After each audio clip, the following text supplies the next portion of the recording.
12장 21절에서 34절까지 말씀은 구약성경 354쪽에 있습니다.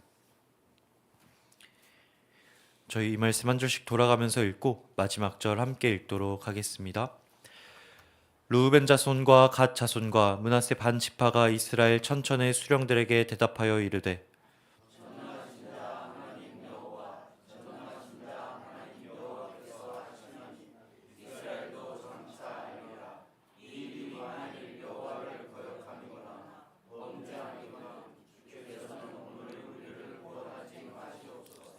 우리가 제단을 쌓은 것이 돌이켜 여호와를 따르지 아니하려 함이거나 또는 그 위에 번제나 소제를 드리려 함이거나 또는 화목 제물을 드리려 함이거든 여호와는 친히 벌하시옵소서.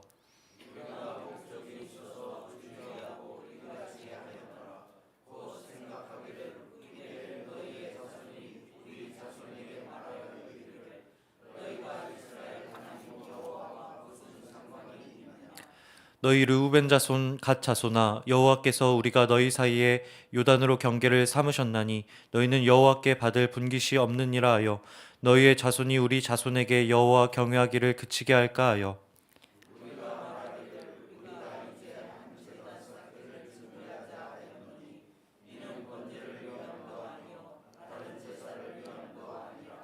우리가 여호와 앞에서 우리의 번제와 우리의 다른 제사와 우리의 화목제로 섬기는 것을 우리와 너희 사이와 우리의 후대 사이에 증거가 되게 할 뿐으로써 너희 자손들이 후일에 우리 자손들에게 이르기를 너희는 여호와께 받을 분깃이 없다 하지 못하게 하려 함이라.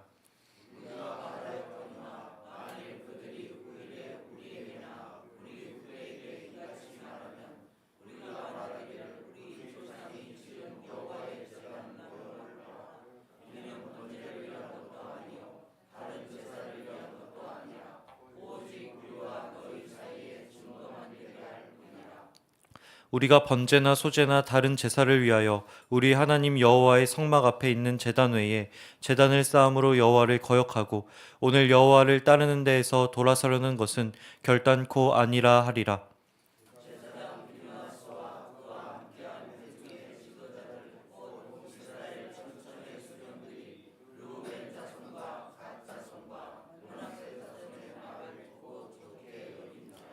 제사장 엘르아살의 아들 비느하스가 르우벤 자손과 갓 자손과 므낫세 자손에게 이르되 우리가 오늘 여호와께서 우리 중에 계신 줄을 아노니 이는 너희가 이 죄를 여호와께 범하지 아니하였음이니라. 너희가 이제 이스라엘 자손을 여호와의 손에서 건져내었느니라 하고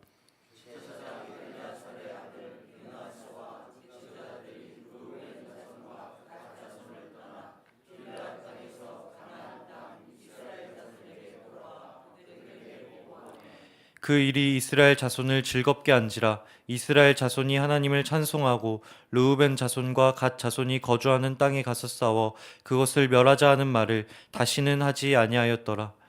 르우벤 자손과 갓 자손이 그 제단을 에시라 불렀으니 우리 사이에 이 제단은 여호와께서 하나님이 되시는 증거라 함이었더라. 아멘. 신앙 공동체를 가장 빠르게 무너뜨리는 것 중 하나는 바로 확인되지 않은 것에 대한 확신입니다.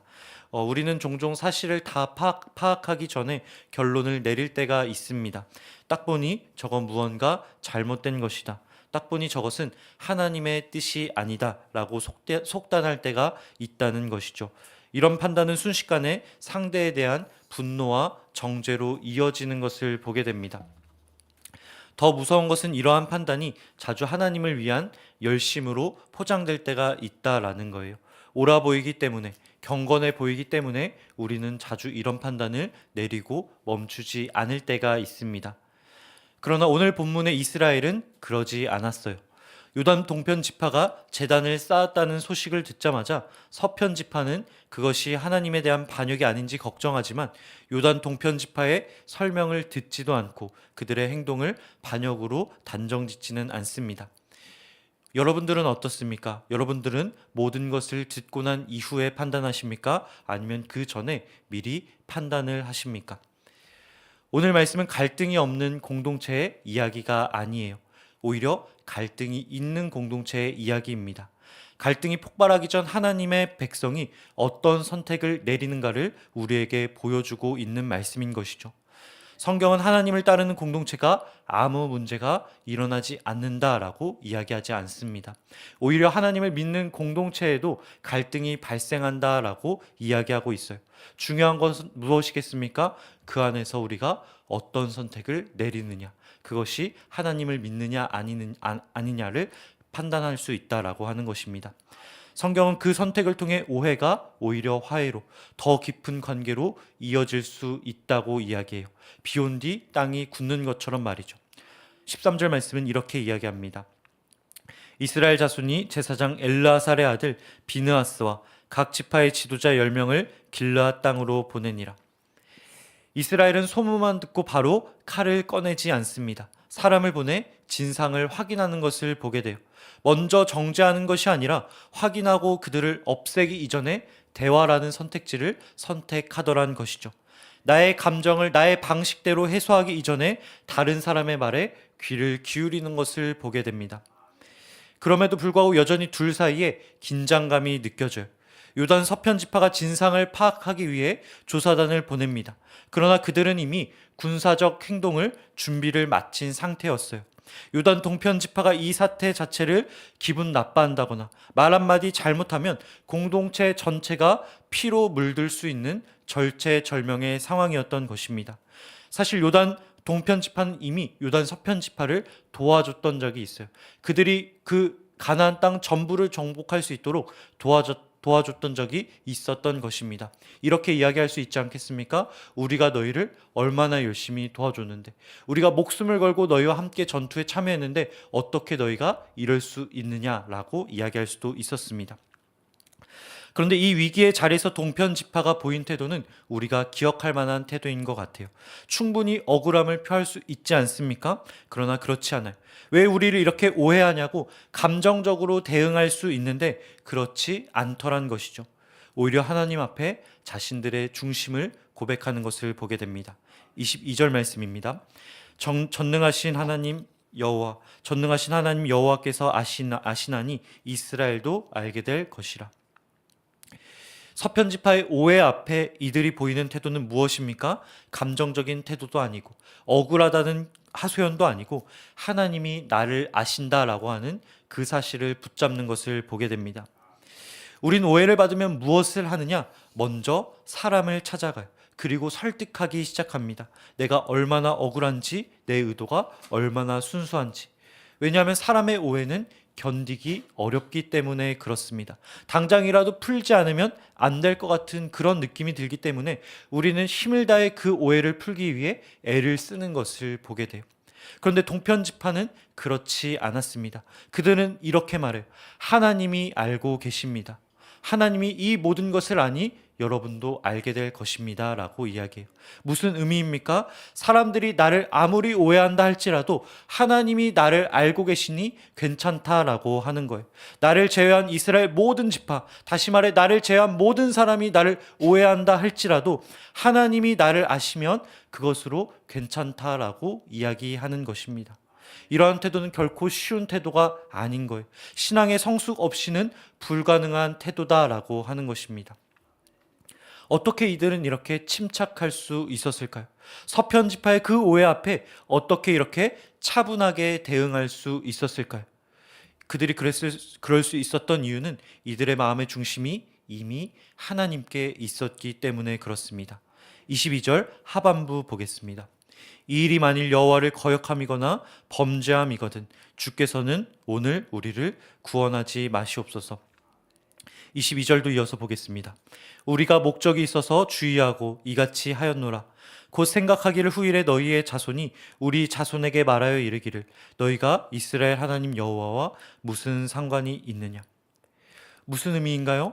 당장 우리가 요단 서편 지파의 오해를 받는다라고 할지라도, 그들이 군대를 끌고 우리에게 온다라고 할지라도 이 행동은 하나님 앞에 떳떳한 행동이기 때문에 우리는 시행하겠다라고 이야기하고 있는 거예요.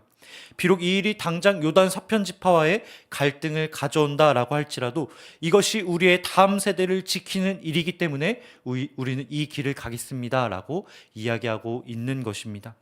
다시 말해 이들은 지금 사람의 오해를 받는 것이 그렇게 중요한 일이 아니에요. 그 오해를 받는다라고 할지라도 하나님 앞에 설 수 있다라고 한다면, 우리의 다음 세대를 지킬 수 있다라고 한다면 기꺼이 그 길을 가겠습니다라고 이야기하고 있는 것입니다. 하나님을 위해, 그리고 다음 세대를 위해 불편함을 감수하겠다라고 이야기하고 있는 것이죠. 다른 사람 눈에 내가 어떻게 보이느냐는 중요하지 않다라고 하는 거예요. 당장 내가 어떤 이득을 얻느냐는 중요하지 않다라는 것입니다. 하나님 보시기에 나는 어떤 사람인지, 다음 세대에게 내가 어떤 유익을 끼칠 수 있는지에 나는 집중하겠습니다라고 이야기하고 있는 것이죠. 이것은 절대 쉬운 선택이 아니었을 거예요. 왜 그렇습니까? 하나님과 다음 세대 모두 우리 눈앞에 바로 보이는 게 아니기 때문에 그래요. 당장 내 손에 잡히는 게 아니기 때문에 그렇습니다. 나에 대한 사람들의 평가는 어떻습니까? 당장 피부로 느껴져요. 나에게 지금 당장 영향을 미치는 일들입니다. 여러분, 그런데 하나님의 평가는 어떻습니까? 잘 느껴지지 않아요. 사람들이 그 하나님의 평가에 의해서 나를 평가하는지도 잘 모르겠어요. 다음 세대 역시 마찬가지입니다. 지금 나에게 유익을 끼치는 일은 나에게 지금 영향을 미치지만 다음 세대가 미래에 어떤 일을 겪게 될지는 우리가 잘 알지 못합니다. 내가 볼 수도 없는 일이에요. 그러나 오늘 요단 동편 지파는 무엇을 선택하느냐? 보이지 않는 것들을 선택합니다. 내 눈앞에 보이는 것들, 지금 당장 나에게 영향을 미치는 일들을 선택하는 것이 아니라 보이지 않는 하나님과 다음 세대를 위해 그들의 발걸음을 옮기는 것을 보게 됩니다. 모두가 사람의 인정을 받기 위해 애를 쓰는 시대예요. 지금 당장의 즐거움을 위해 모든 것을 소비하는 시대를 살고 있습니다. 뭐 하나를 해도 눈에 띄어야 되고 나의 행동이 조금만 오해를 받아도 견디기 힘든 시대. 여러분, 그러나 하나님이 우리의 모든 것을 아신다라는 것을 확고히 붙잡고 있는 자들은 그러한 시대의 흐름에 흔들리지 않는 줄 믿습니다. 요동하지 않아요. 마땅히 걸어가야 할 자기의 길을 포기하지 않고 걸어가는 사람이 될 수 있습니다. 하나님 앞에 서는 자, 사람 앞이 아닌 하나님 앞에 서는 자를 하나님께서는 오늘 요단 동편 지파처럼 책임지신다고 이야기하고 있어요. 바라기는 사람의 눈보다 하나님의 시선을, 나의 편리함보다 다음 세대의 유익을 구하는 우리 모두 되길 주님의 이름으로 축복합니다. 이제 목소리는 다시 요단 동편 지파의 설명을 들은 서편 지파의 사절단에게로 돌아갑니다. 본문 30절입니다. 제사장 비느하스와 그와 함께한 회중의 지도자들 곧 이스라엘 천천의 수령들이 르우벤 자손과 갓 자손과 므낫세 자손의 말을 듣고 좋게 여긴지라. 이미 이들은 전쟁을 각오했어요. 군사적 행동을 준비했고 하나님의 진노를 막기 위해서라면 형제와도 싸울 수 있겠다고 생각한 자들이었습니다. 그런데 그런 그들이 멈추기 시작해요. 칼을 버리고 판단을 버리고 서편 지파에 대한 자기의 기존의 생각을 기꺼이 버립니다. 이것은 쉽지 않은 일이에요. 왜냐? 한 번 내린 판단을 거두는 일은 쉽지 않기 때문에 그렇습니다. 나의 자존심을 버려야 되는 문제이기 때문에 그래요. 내가 틀렸다라고 하는 것을 인정하는 것은 비난을 받거나 나의 신뢰를 깎을 수 있는 일이 되기 때문에 그렇습니다. 그런데 요단 서편의 지도자들은 기꺼이 포기해요. 나의 생각을, 나의 판단을, 나의 기존의 가치관을. 위험해 보일 수 있으니 제단을 허물어라 라고 이야기하지도 않습니다. 너의 뜻을 알겠으니 기쁘게 돌아가겠다라고 하고 그냥 쿨하게 돌아가는 모습을 보여줘요. 33절 말씀. 이스라엘 자손이 하나님을 찬송하고 르우벤 자손과 갓 자손이 거주하는 땅에 가서 싸워 그것을 멸하자 하는 말을 다시는 하지 아니하였더라. 참 쿨한 것 같습니다. 뒤끝이 보이지도 않아요. 자신의 생각을 기꺼이 바꿀 줄도 아는 자들입니다. 저는 이것이 요단 서편 지파가 오늘 말씀에 나온 것처럼 기뻐할 수 있었던 이유라고 생각을 합니다. 처음에는 결단력이 있었어요. 그렇지 않습니까? 동편 지파의 문제가 보이자 머뭇거리지 않고 바로 칼을 꺼내 나가는 모습을 보게 됩니다. 문제 해결을 위해 결단력 있게 전쟁을 준비하는 모습을 보여줘요. 그러나 동시에 융통성도 가지고 있습니다. 묻지도 따지지도 않고 전쟁하자라고 하는 것이 아니라 요단 동편 지파의 소리에 귀를 기울여 보자라고 이야기를 해요. 그리고 그들의 행동의 이유가 하나님 때문이라는 것을 알게 되자 쿨하게 포기하기도 합니다. 그리고 돌아가는 모습을 보여줘요. 저는 이것이 일촉즉발이었던 두 진영의 사이를 더 단단하게 한 서편 지파의 공이라고 생각을 합니다. 그럼 동편 지파는요? 이들은 어떤 모습을 보여주었습니까? 이들은 사람의 눈을 신경 쓰지 않았어요. 비록 당장 갈등이 생긴다라고 할지라도, 오해를 받는다라고 할지라도 그들이 생각한 마음의 중심을 포기하지 않습니다. 당장 나에게 어려움이 닥친다라고 할지라도 보이지 않는 하나님 앞에, 보이지 않는 미래를 살아갈 그들의 다음 세대 앞에 떳떳한 길을 선택하는 것을 보게 돼요. 이것이 바로 오늘 말씀에 나온 동편 지파의 공이었습니다. 하나님 이 두 지파 모두를 축복하시고 하나가 되게 하셨어요. 다툼이 그치게 하시고 기쁨이 넘치게 하셨다고 성경은 이야기하고 있습니다. 이 모습을 보며 오늘 우리의 삶을 돌아보면 좋겠습니다. 우리는 갈등 앞에, 관계 위기 속에 어떤 선택을 내리며 살아가고 있습니까? 혹시 확인되지 않은 사실로 인해 누군가를 판단하고 있진 않습니까? 하나님을 위한 열심이란 이름으로 사람을 정죄하고 있진 않습니까?